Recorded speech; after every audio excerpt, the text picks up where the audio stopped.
Dr. Kemi Lawrence. Tonight I'm going to be cooking pork chops.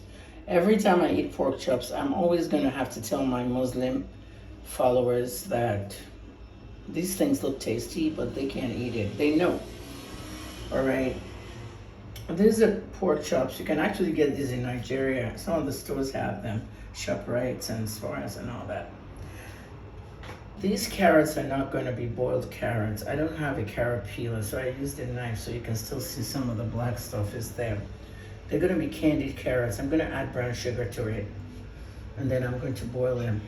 I brought out 6 giant shrimps. These are the jumbo ones. Did I bring 6? I think it's 4. They're very big, that I'm going to eat like a meat thing. I curried them, and I'm soaking them in that curry until I'm ready. This is green pepper. And I'm missing 2 things, onions and garlic. I'll go get those. Okay, so this is what the pork chops look like. I'm grilling them on the pan. We call it pan grill. It's really fine, the pork chops. Muslim people don't what? Looks tasty where you can't eat it. So what's the garlic? I added garlic actually. What's the garlic, onion, and green pepper doing? Along with those chili peppers.